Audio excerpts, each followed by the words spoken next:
Chavez really had an incredible revolution, democratic revolution, to begin to put in place things that were going to have an impact on the people in Venezuela.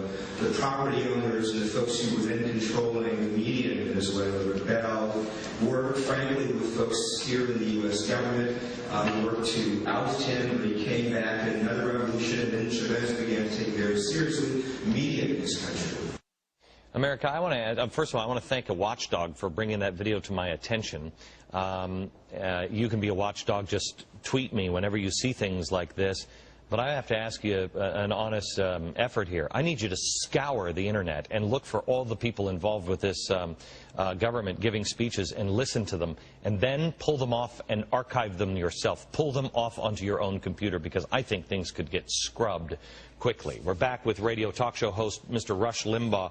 Rush, when I see this comment from him, and yesterday we were, all on Van Jones, an avowed communist, self-avowed communist, right, Marxist, revolutionary, advising the President of the United States.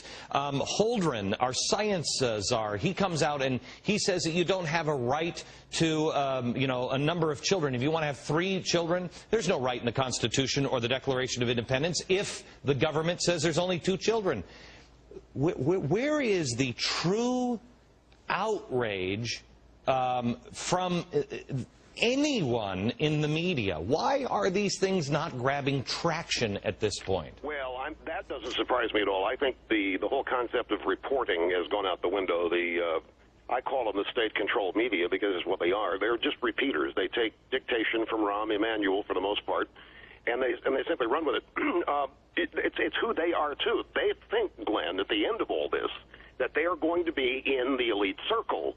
They think they're going to be untouched by any of this. They think the fairness doctrine attack, or the attack on radio, is going to leave them alone. My father used to tell me when I was growing up, and my brother, when he was trying to warn me of the threat posed by Soviet communism, and he told me about the media, said, these people are such fools, don't they understand they're going to be the first one shut up if this kind of thing ever happens in this country? I think it's just hero worship. I think these people, a lot of them come out of the civil rights era. I think this presidency is symbolic to them. It's historical. They're not reporting. In fact, Glenn, this is a great point.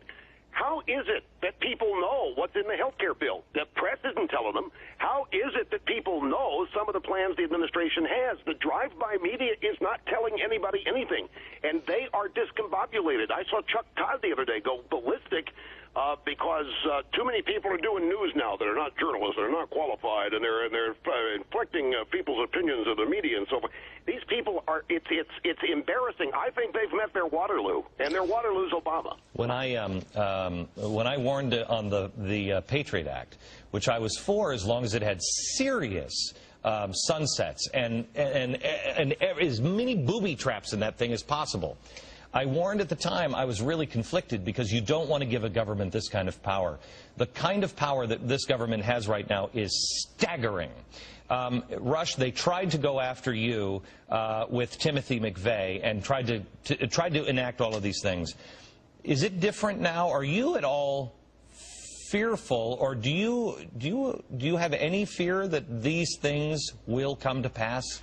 Well, I do, and I take it seriously that they're going to try. But, Glenn, they've tried a number of things with me over the years. You mentioned McVeigh. They tried to blame me. Clinton did for the Oklahoma City bombing. And they've routinely gone after me, but they haven't been able to shake anything away. And the reason is the bond of loyalty that I have with my audience. I have total credibility with the audience. It's an audience that continues to grow despite all of the new conservative shows on radio and television. And all of us in conservative media have that bond with our audience. And the effort to discredit us is always going to fail. It will always fail as long as we remain true to who we are and don't disappoint our audiences in any way in terms of substance and being serious about what we really believe. So I'm confident that this can be beaten back. If I weren't, you know what, Glenn, I'd pack it all in, and I'd spend my money before they take it, and I'd go enjoy the rest of what my life is going to be. But that's quite a shopping spree. Can I come with you? All right. There's plenty of room. Mr. Limbaugh, thank you very much. I appreciate your time. It's always a pleasure, Glenn. Thanks for having me. Thank you. One of these days I got to do this on camera. Since I lost all this weight, I got to. I think I think he's hitting on me. I think he's saying I'm a sexy, sexy man.